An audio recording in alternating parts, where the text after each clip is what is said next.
Hello students. आज हम लेकर आए हैं क्लास 9th का पार्ट 2 ल्हासा की ओर। तो बच्चों, इसके लेखक हैं राहुल सांकृत्यायन जी। तो इसमें राहुल सांकृत्यायन जी ने अपनी ल्हासा की जो यात्रा है उसके बारे में बताया है, क्योंकि यह पाठ एक यात्रा वृतांत है। ठीक है, यात्रा का वर्णन। यात्रा वृतांत का अर्थ होता है यात्रा का वर्णन। तो उन्होंने अपनी तिब्बत की यात्रा का वर्णन किया है। ल्हासा जो है वो तिब्बत का एक स्थान है, तिब्बत में एक स्थान है जिसकी यात्रा लेखक करता है और उसके बारे में बताता है। तो ये पाठ काफ़ी लंबा है, उसको पढ़ने में और समझने में परेशानी होती है बच्चों को, इसलिए हम इस पाठ का सारांश ले लेते हैं। तो सारांश से ये पाठ अच्छे से समझ में आ जाएगा। ये चलिए देखते हैं पाठ का सार।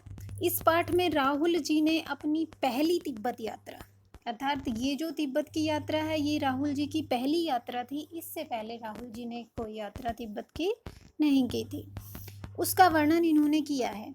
उन्होंने सन 1929-30 में यह यात्रा की थी। तो 29-30 का मतलब हमारा भारत जो है वो 1947 में आज़ाद हुआ था। तो यह हमारी आज़ादी से पहले की बात है, जिस समय विदेशों में जाने की अनुमति नहीं थी दी जाती थी। भारत में अंग्रेज़ों का राज था और भारत के लोगों को विदेशों में जाने की अनुमति नहीं दी जाती थी।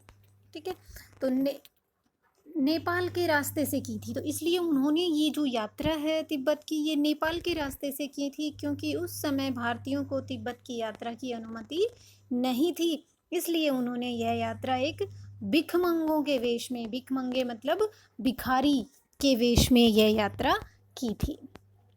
ठीक है, आगे देखते हैं। लेखक की यात्रा बहुत वर्ष पहले, जब फरी कालिंपोंग का रास्ता नहीं था, यानी आज़ादी से पहले जिस समय विदेशों में जाने के लिए कालिंपोंग, जो कि पश्चिम बंगाल में है, वहाँ से समुद्री मार्ग के द्वारा विदेशों में हम भारत के जो यात्री हैं, व्यापारी हैं, जाते हैं, उस समय ये रास्ता खुला हुआ नहीं था। तो नेपाल से ही तिब्बत जाने का एक ही रास्ता था। इस रास्ते पर नेपाल के लोग साथ साथ भारत के लोग भी जाते थे। नेपाल के लोग भी तिब्बत में जाते थे और भारत के लोग भी जाते थे।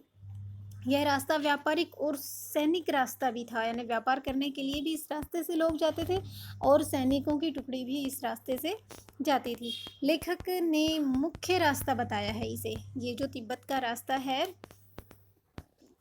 नेपाल से होकर जाने वाला, इसको लेखक ने मुख्य रास्ता बताया है। तिब्बत में जाति पाति छुआछूत का कोई सवाल नहीं था। वहाँ पर औरतें पर्दा भी नहीं करती थी। चोरी की आशंका के कारण भिखमंगों को कोई घर में नहीं घुसने देता था। अर्थात जो लेखक हैं उन्होंने तिब्बत के बारे में बताया है कि वहाँ का वातावरण कैसा था। वहाँ तिब्बत में जाति पाति और छुआछूत का तो सवाल ही नहीं उठता। कोई एक दूसरे से, जैसे भारत में उस समय जाति पाति और छुआछूत की प्रथा चली हुई थी, तो लेखक जब तिब्बत जाता है तो वहाँ पे देखता है कि वहाँ जाति पाति या छुआछूत का कोई सवाल ही नहीं था। लोग आपस में खुलकर रहते थे। वहाँ औरतें पर्दा नहीं डालती हैं, यानी जो भारत में उस समय पर्दा प्रथा चली हुई थी, तो तिब्बत में देखा कि तिब्बत में औरतें जो है वो स्वतंत्र रहती हैं, कोई पर्दा नहीं करती हैं। लेकिन कुछ चोरी की आशंका लोगों को रहती है, इसलिए वे भिखमंगों को घर में नहीं घुसने देते हैं। लेकिन फिर भी कोई अपरिचित होने पर भी आपके घर के अंदर जा सकता था। वे किसी को भी रोक टोक नहीं करते थे, सिर्फ भिखमंगों को घर में नहीं घुसने देते थे। भिखमंगों को मतलब बहुत ही नीचे दर्जे के जो भिखमंगे भिखारी होते हैं उनको घर में नहीं घुसने देते थे। उन्हें आशंका थी कि ये चोरी करते हैं, अन्यथा वे अतिथि को बहुत सम्मान और सत्कार देते थे। कोई भी अपरिचित व्यक्ति घर में जा सकता था। उसके लिए जो औरतें हैं वो चाय पानी की व्यवस्था करती थी, उनको सम्मान देती थी। ठीक है, तो लेखक के अनुसार अब कहते हैं कि अपनी झोली से चाय दे देते थे और घर की बहू और सास आपके लिए चाय पका देगी। झोली, यानी जो भी यात्री जाते थे वो एक कपड़े की झोली बनाकर अपने साथ ले जाते थे, जिसमें खाने पीने का सामान ले जाते थे। तो वहाँ से लेखक ने चाय निकाल कर उनको दी जिसके घर में वे रुके हुए थे। और वहाँ किसी भी घर में जा सकते थे लोग और उनको सामान दे देते खाने पीने का। तो वे जो घर की औरतें थी वो उनको खाने का सामान बनाकर दे देती थी खाने के लिए। ठीक है, आगे देखते हैं। परित्यक्त चीनी किले से जब वह चले तो एक व्यक्ति की 2 चिटें राहदारी देकर थोंगला के पहले आखिरी गांव में पहुंच गए। वहां सुमति जो है, सुमति कौन था? एक मंगोल भिक्षुक था और राहुल सांकृत्यायन जो लेखक थे उनका दोस्त था। ठीक है, तो सुमति की पहचान वाला होने के कारण और भिखारी होने के कारण रहने की अच्छी जगह नहीं मिली, क्योंकि जैसे कि पहले पैरे में बताया है, भिखारी लोगों को घर में नहीं घुसने देते थे, इसलिए वे भिखारी के वेश में यात्रा कर रहे थे लेखक, और भिखारी के वेश में होने के कारण उन्हें रहने के लिए कोई जगह नहीं मिली। 5 साल बाद वे लोग इसी रास्ते से लौट रहे थे, अर्थात यात्रा की, लेकिन 5 साल बाद, 5 साल तक उन्होंने तिब्बत में भ्रमण किया, उसके बाद वहाँ से लौट रहे थे तो उन्हें रहने की जगह नहीं मिली थी और गरीब की झोपड़ी में ही ठहरना पड़ा था, क्योंकि वे भिखारी नहीं बल्कि भद्र यात्री के वेश में थे। ठीक है, उसके बाद देखते हैं आगे। अगले दिन राहुल जी एवं सुमति को एक विकट डांडा थोंगला पार करना था। थोंगला नामक स्थान है जहाँ का रास्ता उन्हें पार करना था। डांडे तिब्बत में सबसे खतरे की जगह थी। जो डांडे थोंगला नामक स्थान था वह तिब्बत में सबसे खतरे की जगह थी। 16-17 हजार फीट ऊंची होने के कारण दोनों ओर गांव का नामो निशान भी नहीं था। डाकुओं के छिपने की जगह भी बहुत अधिक थी, यानी डाकू वहाँ कहीं भी छिप सकते थे। नरमी के कारण, सरकार की नरमी के कारण यहाँ अक्सर खून हो जाते थे, यानी जो डाकू थे वो उस स्थान पर, जो डांडा थोंगला नामक स्थान बताया है, उस पर छिपे रहते थे और वहाँ से गुजरने वाले लोगों को के साथ डकैती करते थे, उनका धन माल लूट लेते थे, उनको मार भी देते थे, तो किसी को पता भी नहीं चलता था।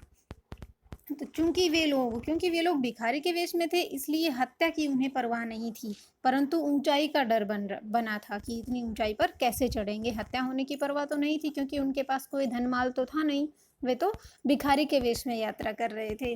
दूसरे दिन उन्होंने डांडे की चढ़ाई घोड़े से की, घोड़े की सहायता से की, क्योंकि इतनी ऊंचाई पर चढ़ा नहीं जाता, इसलिए उन्हें दक्षिण पूर्व की ओर बर्फ और हरियाली के नंगे पहाड़ दिखे और उत्तर की ओर पहाड़ों में कुछ बर्फ दिखी। उतरते समय लेखक का घोड़ा थोड़ा पीछे चलने लगा और बाईं ओर 1.5 मील आगे चल दिए।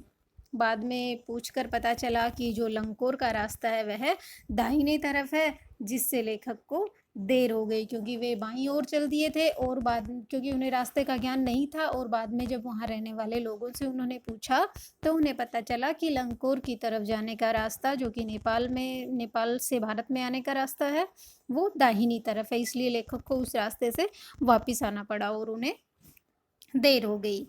जल्द ही सुमति जो है, उनके दोस्त थे लेखक के, उन्हें जल्द ही गुस्सा आ जाता था, ठीक है, लेकिन गुस्सा आता था और जल्द ही उनका गुस्सा शांत भी हो जाता था। वे नाराज हो जाते थे छोटी छोटी बात पर, लेकिन फिर भी जल्द ही उनका गुस्सा शांत भी हो जाता था। बहुत ही नरम स्वभाव और कोमल हृदय के व्यक्ति थे और वे लंकोर में एक अच्छी जगह पर ठहरे। ठीक है, आगे देखते हैं। वे अब तिंगरी मैदान में थे। लंकोर से आने के बाद तिंगरी के मैदान में थे, जो कि पहाड़ों से घिरा हुआ टापू। सामने एक छोटी सी पहाड़ी दिखाई पड़ती है। पहाड़ों से घिरा हुआ टापू था, जहां सामने एक छोटी सी पहाड़ी दिखाई पड़ रही थी, जिसका नाम तिंगरी समाधिगिरी था।